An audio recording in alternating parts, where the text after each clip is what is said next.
Dear Max FM. Dear Max FM with DJ Chili. Minsan, mababasa natin sa kawikaan na ang mabait na asawa ay galing sa Panginoon. Paano naman kaya ang mga asawang hindi mabait o mabuti? Sino kaya ang nagbigay doon sa kanila? Dear Max FM. Ito pala ang update ng buhay ko ngayong may asawa. At ibabahagi ko lamang yung kaganapan sa panahong ako ay namanhikan. Ngunit bago po yun, hayaan niyo kong ikwento sa hapong ito kung ano at paano naging kakaiba ito. Just call me GM or Gemini Man. Mga kamaks, kung naaman ganit ay wish no, dili ba nga gusto natong makita ang unsay mahitabo sa umaabot? Aron nga kung ugaling ato kining sudlan, dili ta magmahay.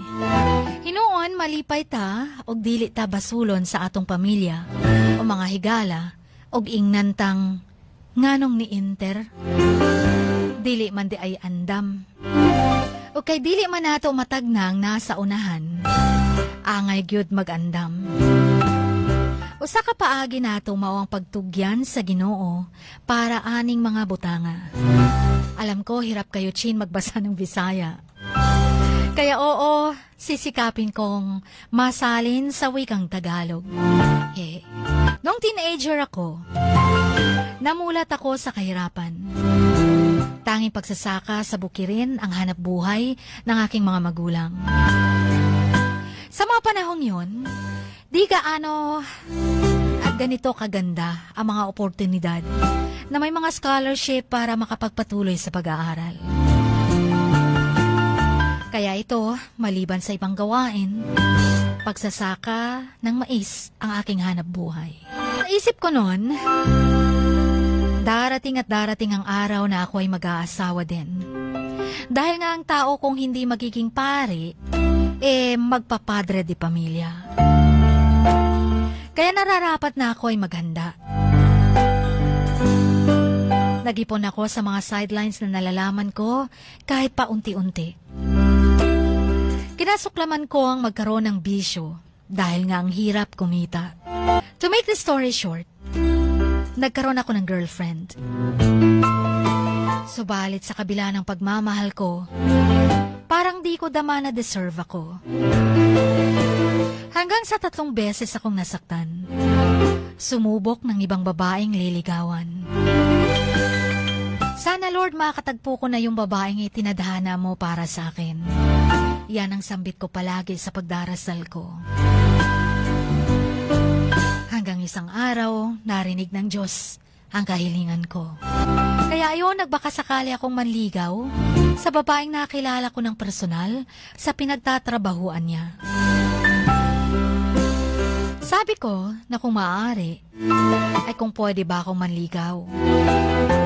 Ano lang, try lang good. Malay nato mag-spark, o diba? Kung dili man, formal lang ta nga mag-istorya o magprangka nga dili gyud kita pwede. Sambit ko pa. Nakakatawa man na may halong kaba. Pero di ko lubos sinisip na bigla niya akong hahawakan at agad sumagot na, oo, sinasagot na kita. Makakaasa kang aalagaan ko ang pagmamahal mo sa akin. Tapos ako naman yung nagulat. Nakasabi ng bilis naman. Natakot ako na baka mabilis din tayo nitong maghihiwalay. Hindi ba pwedeng bigyan muna kita ng time makapag-isip kung totoong may nararamdaman ka sa akin? Haha. Ewan ko ba sa sobrang gulat ko ay nakapagbitaw ako ng ganong reaksyon. Tapos sagot niya, ayaw mo? Di sige, patatagalin natin. Ayaw mo naman pala. Hindi. Sa bagay, ang awkward naman na papatagalin pa kung bukas makalawa, tayo na. Nakakainis man o di ko maipaliwanag ang aking emosyon. Kung dapat ba akong matuwa dahil naghalo ang kaba ko, na baka tulad ng mga past relationships ko mahaba ng buwan. tapos maghihiwalay din. Ngunit sa totoo lang, 5 araw pa lamang mula nang ako ay sinagot niya, ay nakipag-break na siya sa akin. By the way, tawagin natin siyang Inday, isang probinsyana. Sa inis ko, ay binlock ko siya sa Facebook. Maging sa contact nang di na niya ako matawagan. Ngunit isang araw siya'y naglakas loob na ako'y makontak sa pamamagitan ng isa kong kapatid. Hanggang sa nag-usap kami at nagkaayos. Sa isipan ko na siguro siya nang nakalaan sa akin. Dahil naunang breakup bago naging maayos ang lahat. Kaya sineryoso ko na siya kahit pangugali niya ay minsan sobrang napakasungit. Dumating ang 4 na buwan sa aming relasyon. Mas nakilala namin ang isa't isa dahil sa road trip namin. Nakapunta na rin siya sa aming bahay. Naipakilala ko siya sa aking mga magulang. Sabi ko sa kanya, kung maaari din ba akong bumisita sa kanila para makilala ang pamilya niya. Ngunit ang sabi niya sa akin, hindi maaari. Pag daw ako pumunta sa bahay nila, meaning daw nun, parang nagpaalam ba na ako ay mamamanhikan na.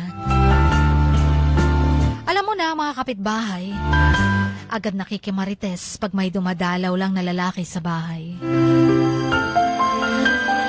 Pasimpleng sagot ko, bahala sila. Gusto ko lang naman kilalanin ang family mo. Hanggang isang araw ay pumayag na ako. Bumisita sa kanilang bahay sa lugar na kung gaano kahirap ang aking nakagisnan. Mas doble pa palang sa kanila. Hanggang sa nasundan na yon. Isang araw, habang ako ay nandoon, biglang umulan. Kaya nakapagpasya akong doon na makikitulog. Dahil mahirap ang daan pababa sa highway. Dahil sa putik at lakas ng ulan. Habang nakahiga ako sa bakanteng silid nila, biglang pumasok si Inday na kasintahan ko at nagsabing, puntahan ko daw si papa niya at mama. Maging kapatid ng mama niya na doon daw sa kusina nag-uusap. At ang topic ay ako. Kung ano ba daw ang plano ko para sa kanya. Ako naman itong napatayo at hinarap ang mga magulang niya. Sabi ko sa parents niya nang sadya ko talaga ay para makilala sila at makahalubilo. Kung nararapat ay bigyan muna kami ng sapat na buwan para ma-enjoy ang pagiging magsyota. Ngunit sumagot ang mama ni Inday na umiiwas lang daw sila sa issue dahil nga babae ang sa kanila. Kaya napagtanto ko na sige, kung nararapat man, papupuntahin ko dito ang mga magulang ko para sa pamanhikan. Di gaano kami nagkarinigan, Shin, dahil sa lakas ng ulan at ingay ng bubong. Dahil nga sa ulan. Late ko na nalaman ang lahat pala ng pakulo na yun ay kay Inday. Hindi naman pala talaga ganun ang pinag-usapan nila. Sa halip mismo ang parents niya ang nagtaka sa mga binitawan kong salita. Si Inday kasi gusto na palang mag-settle down sa dahilang mula 15 years old ay tumalikod na sa pag-aaral dahil sa kakapusan at naging breadwinner sa pamilya mula nang makapagtrabaho sa Jensen. Pagod na daw siya sa buhay na sa kanya umaasa ang mga kapatid niya. Kaya nais niya umanong makawala. Isang araw, nakiusap ako sa isa kong kapatid na samahan ako para kumausap sa mga magulang ni Inday. Para mapag-usapan ang araw ng pamanhikan. At ayun, napag-usapan naming May 18, last 2019 lang. 1 week bago ang pamanhikan ay naghanda na ako ng mga kagamitan. Nanghiram ng 2 drums para makapag-igib at mapag-imbakan ko ng tubig. Mahirap at matirik ang pinagkukunan ng tubig sa lugar nila. Kaya mano-mano ko itong ginawa. Hindi ako nagpatulong sa mga kapatid o mga kamag-anak ko. Isang drum or 10 containers ang manong-manong bubuhatin mula sa paanan ng bundok kung saan may balon ng tubig. Hindi ko makalimutan na 5 beses pa lang akong pabalik-balik na nag-igib nilagnat na ako. At ang sabi ko ay pagpapatuloy ko na kinabukasan. Ngunit salamat na lang at umulan ng malakas. Kaya nakapag-imbak ako ng tubig para sa panghugas at pangluto. Nanghiram din ako ng palakol para sa paghahanda ng panggatong. Ngunit naputol ang handle ng palakol na hiniram ko sa kanilang kapitbahay. Kaya dali-dali kong pinaayos sa nagpapanday. Pinalitan ng bakal ang handle. Maging ang daan ay inihanda ko para makaakyat ang sasakyan na magdadala ng mga kagamitan. Mano-mano kong inihanda ang simpleng masisilungan. Sakaling darating ang mga pamilya o mga kapitbahay na makikijoin sa salo-salo. Ipagpapatuloy natin mga kamaks ang story ni Gemini Man sa pagbabalik ng Dear Max FM.